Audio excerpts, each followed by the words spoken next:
నేను మీ వర్మ.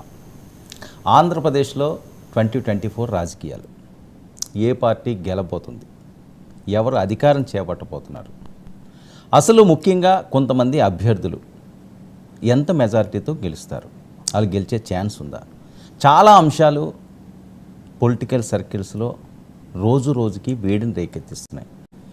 ఇలాంటి నియోజకవర్గాల్లో ఆంధ్రప్రదేశ్ రాష్ట్రం అంతా ఒక నియోజకవర్గం మీద ఫోకస్ పెట్టిందా అంటే అవును అనక తప్పటం లేదు. ఆ నియోజకవర్గమే తూర్పుగోదావరి జిల్లా పిఠాపురం. పిఠాపురంలో ఈసారి ఎవరు గెలబోతున్నారు? రాష్ట్ర వ్యాప్తంగా ఈ ఎన్నికల్లో వేల కోట్ల రూపాయల బెట్టింగ్లు జరిగితే ఒక్క పిఠాపురం నియోజకవర్గంలోనే సుమారు 800 నుంచి 1000 కోట్లు బెట్టింగ్ జరిగింది అన్నది ఒక అంచనా. దీనికి ప్రధాన కారణం పవన్ కళ్యాణ్ అక్కడి నుంచి బరిలో ఉండడం. పవన్ కళ్యాణ్ పిఠాపురాన్ని ఎందుకు ఎంచుకున్నారు? అసలు పిఠాపురంలో ఈసారి ఆయన గెలబోతున్నారా? గెలిస్తే ఎంత మెజారిటీతో గెలుస్తారు? ఇవన్నీ కూడా పెద్ద ఎత్తున ప్రశ్నలుగా ఈరోజు ప్రజల్లో మాట్లాడుకుంటున్న అంశం.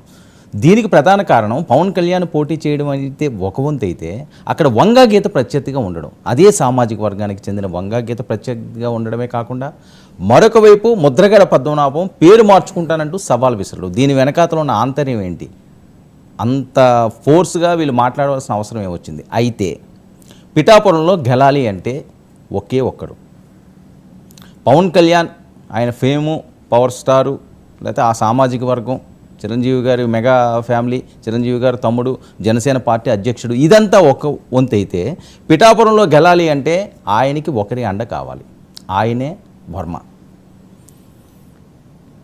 నోటిఫికేషన్ వచ్చిన దగ్గర నుంచి, పిఠాపురం నేను పోటీ చేస్తానని పవన్ కళ్యాణ్ మాట్లాడిన దగ్గర నుంచి పెద్ద ఎత్తున అందరిలో చర్చ నడుగుతున్న పేరు ఆ వర్మ. వర్మ గారి చరిత్ర అనేది అందరికీ తెలిసిందే. ఇండిపెండెంట్గా కూడా షంషేర్గా గెలిచిన వ్యక్తి. సామాన్యమైన విషయం కాదు ఈ రోజుల్లో ఇండిపెండెంట్గా గెలడం అంటే. ఏ పార్టీ సింబలో తెలియదు, ఏ రకంగా వెళ్ళాలో తెలియదు, అలాంటి చాలా అంశాలు ఉంటాయి. కానీ ఆ వర్మ అనే పేరుకి, ఆయన వ్యక్తిత్వానికి, ఆయన మంచితనానికి అక్కడ ప్రజలు పట్టం కట్టారు. సో తర్వాత జరిగిన పరిణామాలు 2024లో మరి పొత్తులో భాగంగా ఆయన త్యాగం చేయాల్సిన అవసరం వచ్చింది. ఇప్పుడు పరిస్థితుల్లో పవన్ కళ్యాణ్ పూర్తిగా ఈయన మీదే డిపెండ్ అయ్యారు. అక్కడ పెద్ద ఫైట్ అయింది అంటున్నారు, నువ్వా నేనా అన్నట్లుగా ఉంటున్నారు. ఒకలేమని అసలు కులాలే మార్చుకుంటాం అంటున్నారు, పేర్లే మార్చుకుంటాం అంటున్నారు, బెట్టింగ్లు జరుగుతున్నాయి అంటారు, సుపారీ గ్యాంగులు వచ్చినాయి అట, ఎక్కడెక్కడి నుంచో పెద్ద పెద్ద వాళ్ళందరూ వచ్చి అక్కడే మకాములు వేశారట. సో అయిపోయింది, పోలింగ్ అయిపోయింది, రిజల్ట్ ఉంది. అసలు ఏం జరిగింది పిఠాపురంలో పూర్తి స్థాయిలో? పవన్ కళ్యాణ్ పరిస్థితి ఏంటి?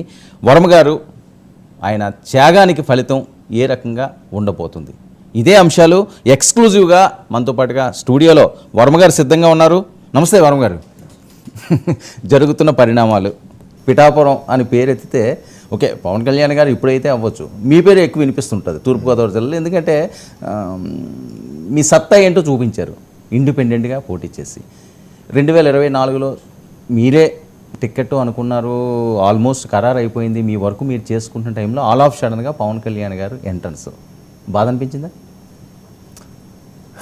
అంటే పవన్ కళ్యాణ్ గారు ఒక పార్టీకి అధ్యక్షులు. ఆయన 175లో ఎక్కడన్నా ఆయన అడిగితే చంద్రబాబు నాయుడు గారు ఆనర్ చేయవలసింది. ఆయన మా పిఠాపురం అడిగారు. కానీ నా ఇష్యూకి మా విత్ ఇన్ ది పార్టీ తప్పితే అది పవన్ కళ్యాణ్ గారికి సంబంధం లేదు. అవును. ఆయన ఒక మాట కూడా అన్నారు, నాకు చాలా గుండెలకి తగిలింది.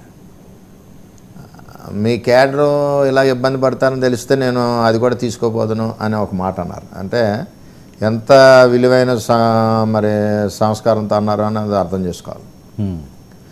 నేను కూడా చెప్పి అదేం లేదు సార్, ఇది మీరు యాజ్ ఏ చీఫ్గా మీరు జనసేనకి మీరు ఎక్కడ అడిగినా మా పార్టీ ఆనర్ చేయాలి. అందులో మీరు పిఠాపురం అడిగారు. మాకు ఏదైనా సమస్య ఉంటే చంద్రబాబు నాయుడు గారు మేము మాట్లాడుకుంటాం, ఒక తండ్రి దగ్గర దెబ్బలాడుకున్నట్టు మాట్లాడతాం, ఆయన చెప్పినట్టు చేస్తాం. అది గడిచిన స్టోరీ. ఇప్పుడు వర్క్ చేయడానికి సిద్ధంగా ఉన్నాం. ఇది విత్ ఇన్ ది మా ఫ్యామిలీ స్టోరీ. ఇది మీతో వర్క్ చేయడానికి సిద్ధంగా ఉన్నామని చెప్పి నేను తెలియజేశాను. ఆ విధంగా జరిగింది. ఏంటంటే ఒక పార్టీ అధ్యక్షుడు అడిగారు కాబట్టి 100% ఇవ్వాలి, నో అనడానికి లేదు. అదే అదర్ దాన్ ఇంకొకరు ఎవరన్నా అయ్యి ఉంటే చంద్రబాబు నాయుడు గారు ఇచ్చేవారు కాదు. పవన్ కళ్యాణ్ గారి మూలాన్ని అక్కడ కన్సిడర్ చేశారు. అవును. ఆనర్ చేయవలసిన మా బాధ్యత కూడా మనకుంది. దానివల్ల ఏంటంటే నేను ఆయన మాట్లాడుకున్నాం తప్పితే అది ఆయనకి సంబంధం లేదు. పవన్ కళ్యాణ్ గారికి ఆయన ఎక్కడ అడిగితే అక్కడ సీట్ చేయాలి. అలాగే చంద్రబాబు నాయుడు గారి బాధ్యత ఏంటంటే అక్కడ ఉన్న తెలుగుదేశం పార్టీని ఆయనకి పనిచేసే విధంగా చేయాలి. ఒకసారి పార్టీ లైన్లో నేను పార్టీ లైన్ ఎక్కడ దాటిన క్రమశిక్షణగా ఉంటాను. ఏదైనా ఉంటే సార్తో దెబ్బలాడడం అంటే ఏమీ లేదు. అడుగుతాం, తండ్రిని ఎలాగ అడుగుతాం అలా మాట్లాడుతుంటాం. మా ఇద్దరికి మధ్యన ఉన్న విషయాలు అవి. అంటే ఇక్కడ మీ ఇద్దరి మధ్యన ఉన్న అంశం ఒకటండి, కానీ క్యాడర్ కదా, మిమ్మల్ని నమ్ముకుండి మీతో జర్నీ చేద్దాం అనుకున్న వాళ్ళు మీ మాట ఎంతవరకు వినే అవకాశం ఉంటుంది, ఏమైనా ఇబ్బంది అవుతుందేమో, అది పవన్ కళ్యాణ్కి నెగిటివ్ అవుతుందేమో అని చెప్పి ఆలోచన అది లేదండి. క్యాడర్ ఇబ్బంది పడిన మాట వాస్తవం. 2-3 రోజులు, ఒక 4-5 రోజులు ఇబ్బందిగా ఉన్నారు, వారం రోజుల వరకు ఉన్నారు. దాన్ని నేను వాళ్ళతో మీటింగ్స్ వేసి ఎడ్యుకేట్ చేశాను. ఇంకో 144 నియోజకవర్గాలు పవన్ కళ్యాణ్ గారు మోస్తున్నారు. మనం మోసి 21 నియోజకవర్గాలు. ఆ 144 నియోజకవర్గాల్లో పవన్ కళ్యాణ్ గారు జనసేన పార్టీ అభ్యర్థులు ఎవరైతే ఉన్నారో, ఇన్ఛార్జీలు అవ్వచ్చు, పోటీ మీద ఆశ ఉన్న వాళ్ళందరినీ సముదాయించుకుని ఆయన లైన్లో పెట్టుకున్నారు క్రమశిక్షణగా. 21 నియోజకవర్గాల్లో చంద్రబాబు నాయుడు గారు బాధ్యత అది లైన్లో పెట్టుకోవాల్సింది. అందులో మన పిఠాపురం వచ్చింది కాబట్టి మనం ఎట్టి పరిస్థితుల్లోనే సార్ చంద్రబాబు నాయుడు గారు పిలిచారు. రేపు సార్ కూడా ముఖ్యమంత్రి అయ్యే పరిస్థితి, మనం పనిచేయాల్సిన బాధ్యత ఉందని చెప్పి మనం చెప్పడం వల్ల 1-2 సార్లు చెప్పడం వల్ల ఓటు టోటల్గా షిఫ్ట్ అయ్యి వాళ్ళు కూడా రేపు పనికి ఎక్కడికి వెళ్ళాలి, లేదంటే నేను ఉంటాను కదా, నేను ఎక్కడికి వెళ్ళిపోవట్లే కదా. రేపు మన పార్టీ అధికారంలో ఉంటే మనం ఉంటాం, ఇక్కడ కళ్యాణ్ గారు ఉన్నారు, ఆయన కూడా కలిసి పనిచేద్దాం. అనుమానం ఉందా అండి పవన్ కళ్యాణ్ గారు అక్కడ ఎలా ఉంటారు? ఎమ్మెల్యే కింద మీతో ఉన్నంత చనువుగా, లేకపోతే వేరే ఎమ్మెల్యేతో ఉన్నంత చనువుగా పవన్ కళ్యాణ్ గారికి మేము వెళ్ళలేం కదా అన్న వాయిస్ వచ్చిందా? అంటే వెళ్ళలేమని సార్, కొన్ని రోజులకి కొత్తగా అయ్యేసరికి ఎవరి దగ్గరికి వెళ్ళలేరు, కొన్ని రోజులకి అలవాటు అవుతారు కదా. ఎవరన్నా కొత్తగా ఎమ్మెల్యే ఫస్ట్ టైం ఎవరైనా క్యాండిడేట్ ఎమ్మెల్యే అయ్యారనుకోండి, ఎక్కడన్నా అవునండి, ఆయన దగ్గరికి రాపోర్ట్ పెరగడానికి కొంచెం టైం పడుతుంది. ఆయన కూడా ఐడెంటిఫై చేసుకుని ఎవరెవరో కరెక్ట్ ఎవరెవరైనా ఆయనకు కూడా తెలుసుకోవడానికి టైం పడుతుంది. అలా వీళ్ళు కూడా కొంచెం కలవడానికి టైం పడుతుంది. కానీ ఎట్టి పరిస్థితుల్లోనే ఏముందో అందులో ఎక్కడన్నా ఆయన బయట అంతా ఒక ఫిల్మ్ స్టార్, పిఠాపురం వచ్చేసరికి ఎమ్మెల్యే కదా. ఎమ్మెల్యే అన్నప్పుడు ఆ సమయం ఇస్తారు, వీళ్ళు మాట్లాడవలసిన పరిస్థితి ఉంటుంది.